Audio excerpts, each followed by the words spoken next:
Welcome back to biology classes. मैं हूँ ऋचा श्रीवास्तव।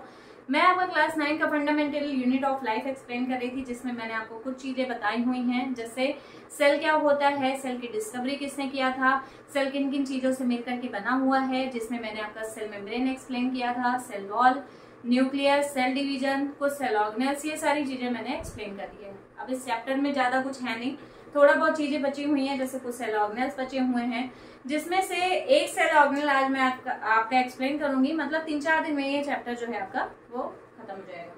तो अब आते हैं, स्टार्ट करते हैं एंडोप्लाज्मिक रेटिकुलम। एंडोप्लाज्मिक रेटिकुलम की डिस्कवरी सबसे पहले किसने किया था? तो के.आर. पोर्टर एंड थॉमसन ने इसकी डिस्कवरी किया था 1945 में। इन्होंने इलेक्ट्रॉन माइक्रोस्कोप के अंदर जब सेल को रख करके देखा तो उसमें इनको एक ट्यूबुलर फॉर्म में या नेटवर्क फॉर्म में एक स्ट्रक्चर दिखाई दिया, जिसका नाम इन्होंने रखा एंडोप्लाज्मिक रेटिकुलम। रेटिकुलम का मतलब होता ही है नेटवर्क, यानी कि एंडोप्लाज्म में कुछ प्लाज्मा लाइक मटेरियल या नेटवर्क लाइक मटेरियल पाए जाते हैं, जिसे क्या बोलते हैं? एंडोप्लाज्मिक रेटिकुलम बोला जाता है। ठीक है, तो एंडोप्लाज्मिक रेटिकुलम की डिस्कवरी सबसे पहले के.आर. पोर्टर एंड थॉमसन ने किया था। अब एंडोप्लाज्मिक रेटिकुलम का नेटवर्क कहाँ से कहाँ तक फैला होता है? तो ये नेटवर्क जो है वो न्यूक्लियस से लेकर के प्लाज्मा मेम्ब्रेन तक फैला होता है। ये देख लीजिए आपका, ये अगर मान लीजिए प्लाज्मा मेम्ब्रेन है तो प्लाज्मा मेम्ब्रेन से लेकर के यहाँ तक ये कंप्लीट नेटवर्क इसका पाया जाएगा, और ये प्लाज्मा मेम्ब्रेन से लेकर के न्यूक्लियस तक फैला होता है। और इसीलिए इसका मेन फंक्शन क्या होता है? ट्रांसपोर्टेशन का। मतलब अगर न्यूक्लियस में कोई चीज बनी हुई है और उसको सेल मेम्ब्रेन तक पहुंचाना है तो भी एंडोप्लाज्मिक रेटिकुलम का इंपॉर्टेंट रोल है, और अगर एंडोप्लाज्मिक रेटिकुलम से कोई चीज न्यूक्लियस तक पहुंचानी है तो भी इसका बहुत इंपॉर्टेंट रोल है। ठीक है, तो इसीलिए ये नेटवर्किंग में या ट्रांसपोर्टेशन में बहुत इंपॉर्टेंट रोल प्ले करता है। ठीक है, अब ये 3 चीजों से मिलकर के बना होता है सिस्टर्नी, वेसिकल्स एंड ट्यूबुल्स, यानी कि 3 स्ट्रक्चर हैं जिनसे मिलकर के पूरा हमारा एंडोप्लाज्मिक रेटिकुलम बना होता है। ठीक है, अब अगर इनके टाइप की बात की जाए कि कितने तरीके के एंडोप्लाज्मिक रेटिकुलम होते हैं, तो एंडोप्लाज्मिक रेटिकुलम जो है वो 2 तरीके के होते हैं। एक होता है रफ और दूसरा होता है स्मूथ। रफ यानी कि उसके सरफेस पर कोई चीज अवेलेबल है जिसकी वजह से उसका सरफेस कैसा हो गया है? खुरदुरा सा हो गया है या रफ सा हो गया है। ठीक है, और दूसरा क्या है? स्मूथ, यानी कि उसकी सरफेस बिल्कुल कंप्लीटली स्मूथ है, उस पर कुछ भी प्रेजेंट नहीं है, तो इसीलिए उसे क्या बोलेंगे? Smooth endoplasmic reticulum. अब रफ एंडोप्लाज्मिक रेटिकुलम रफ क्यों हो जाता है? क्या चीज प्रेजेंट होती है उसके सरफेस पर?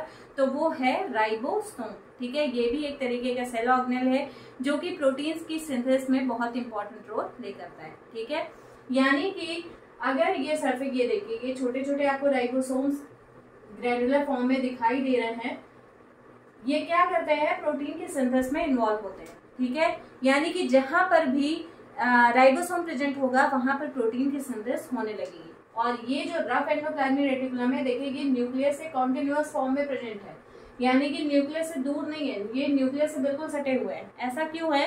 क्योंकि राइबोसोम का फॉर्मेशन कहाँ पर हो जाता है? न्यूक्लियस के अंदर। और राइबोसोम जब फॉर्म होता है तो वो न्यूक्लियर पोर के थ्रू कहाँ पहुंचता है? एंडोप्लाज्मिक रेटिकुलम तक, और वो जा करके एंडोप्लाज्मिक रेटिकुलम से अटैच हो जाता है। ठीक है, अटैच होने की वजह से ये यहीं पर क्या करता है? प्रोटीन की सिंथेसिस करने लगता है। ठीक है, यानी कि रफ एंडोप्लाज्मिक रेटिकुलम जो है वो क्या करेगा? प्रोटीन की सिंथेसिस में इंपॉर्टेंट रोल प्ले करेगा। दूसरा क्या है? Smooth endoplasmic reticulum. ये देखिए यहाँ पर आपको कोई भी राइबोसोम दिखाई इतने एरिया में नहीं दे रहे होंगे। ठीक है, अब राइबोसोम नहीं प्रेजेंट है या कोई भी चीज अवेलेबल नहीं है यहाँ पर इनके सरफेस पर, तो ये कैसा हो गया? इनका सरफेस स्मूथ हो गया। ठीक है, तो ये स्मूथ सरफेस होने की वजह से इसको क्या बोलते हैं? Smooth endoplasmic reticulum. अब जाहिर सी बात है, यहाँ पर राइबोसोम नहीं है तो प्रोटीन की सिंथेसिस भी यहाँ पर नहीं होगी, तो यहाँ पर कौन सी चीज सिंथेसाइज होती है? तो लिपिड का सिंथेसिस यहाँ पर होता है। ठीक है, स्मूथ एंडोप्लाज्मिक रेटिकुलम किस चीज में इन्वॉल्व होगा? लिपिड की सिंथेसिस में। इसके अलावा एक इसका बहुत इंपॉर्टेंट फंक्शन है, एनिमल सेल्स में लिपिड बेस्ड स्टेरॉइड हार्मोन की सिंथेसिस में भी ये इंपॉर्टेंट रोल प्ले करता है। ठीक है, लिपिड बेस्ड स्टेरॉइड हार्मोन, ये हार्मोन हमारी बॉडी के ग्रोथ के लिए बहुत इंपॉर्टेंट होते हैं। ये जब मैं आपको हार्मोन चैप्टर पढ़ाऊंगी तो एक्सप्लेन करूंगी उसमें। अभी फिलहाल इतना जानिए कि ये स्टेरॉइड हार्मोन जो है वो बॉडी के ग्रोथ के लिए बहुत ज्यादा इंपॉर्टेंट होते हैं। यानी कि स्मूथ एंडोप्लाज्मिक रेटिकुलम में लिपिड की सिंथेसिस होगी, साथ में स्टेरॉइड हार्मोन के भी सेक्रेशन में इंपॉर्टेंट रोल प्ले करेंगे। ठीक है, सेक्रेशन या सिंथेसिस में ये इंपॉर्टेंट रोल प्ले करेंगे। तो दो तरीके के एंडोप्लाज्मिक रेटिकुलम हो गए। इसका मेन फंक्शन क्या होता है, तो एंडोप्लाज्मिक रेटिकुलम जो है वो नेटवर्क प्रेजेंट होने की वजह से सेल न्यूक्लियस से लेकर के सेल मेम्ब्रेन तक ये फैले होते हैं, इसलिए ये ट्रांसपोर्टेशन में बहुत इंपॉर्टेंट रोल प्ले करते हैं। तो पहला फंक्शन क्या हो गया, ट्रांसपोर्टेशन का। दूसरा फंक्शन क्या हो गया, यहाँ पर प्रोटीन की सिंथेसिस होती है, तो यानी कि एंडोप्लाज्मिक रेटिकुलम में प्रोटीन की भी सिंथेसिस होगी। और तीसरा क्या फंक्शन हो गया, स्मूथ एंडोप्लाज्मिक रेटिकुलम है, यानी कि यहाँ पर लिपिड की सिंथेसिस हो रही है, तो तीसरा फंक्शन है इसका लिपिड की सिंथेसिस करना। ठीक है, ये इतने फंक्शंस हो गए इनके। अब एक बार और समझ लीजिए, इसकी डिस्कवरी किसने किया था, केआर पोर्टर एंड थॉमसन ने, कब 1945 में किया था। ठीक है, और ये इनका नेटवर्क कहाँ तक फैला होता है, तो ये न्यूक्लियस से लेकर के सेल मेम्ब्रेन तक ये फैले होते हैं और यहाँ पर ट्रांसपोर्टेशन का काम करते हैं। ठीक है, दो तरीके के एंडोप्लाज्मिक रेटिकुलम में, एक है रफ, दूसरा है स्मूथ। रफ क्यों है, क्योंकि इस पर राइबोसोम प्रेजेंट है, और राइबोसोम प्रेजेंट है तो यहाँ पर प्रोटीन की सिंथेसिस होगी। ठीक है, दूसरा क्या है स्मूथ। स्मूथ पे कोई भी राइबोसोम अवेलेबल नहीं है, तो यहाँ पर लिपिड की सिंथेसिस होना स्टार्ट हो जाएगा। ठीक है, साथ में ये स्टेरॉइड हार्मोन की भी सिंथेसिस में इन्वॉल्व होते हैं। ठीक है, तो इतना इसका मेन फंक्शन क्या है, ट्रांसपोर्टेशन, प्रोटीन की सिंथेसिस और लिपिड की सिंथेसिस प्लस स्टेरॉइड हार्मोन की सिंथेसिस करना। ठीक है, ये इतने इसके बेसिक पॉइंट हो गए।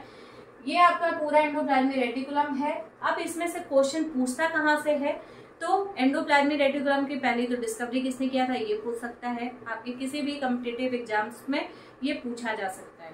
ठीक है, दूसरा क्वेश्चन ये उठता है कि इसका मेन फंक्शन क्या है, तो कोई भी फंक्शन आप लिख देंगे। जैसे अगर ऑप्शंस में ट्रांसपोर्टेशन दिया है तो वो भी आप टिक कर सकते हैं, दूसरा दिया अगर प्रोटीन सिंथेसिस तो वो भी टिक कर सकते हैं, और लिपिड सिंथेसिस भी टिक कर सकते हैं। ठीक है, तो ये तीन ऑप्शंस में अगर कोई भी दिया हुआ है तो वो आपका सही हो जाएगा। और नेक्स्ट जो सबसे इंपॉर्टेंट क्वेश्चन पूछता है वो पूछता है कि रफ एंडोप्लाज्मिक रेटिकुलम पर सिंथेसिस होती किस चीज की है। ठीक है, तो ये बहुत कंफ्यूजिंग होता है, क्योंकि बहुत लोग कंफ्यूजन में आकर के स्मूथ वाला लिख देते हैं रफ में। तो रफ है सरफेस, क्यों उस पर राइबोसोम प्रेजेंट है, तो वो क्या करेंगे, प्रोटीन की सिंथेसिस करेंगे। ठीक है, तो ये याद रखिएगा, ये बेसिक पॉइंट है इसके। ये हो गया आपका एंडोप्लाज्मिक रेटिकुलम। तो अगर आपको मेरे वीडियो पसंद आ रहे हो तो प्लीज मेरे चैनल को लाइक करें, शेयर करें एंड सब्सक्राइब करें। Okay, thank you.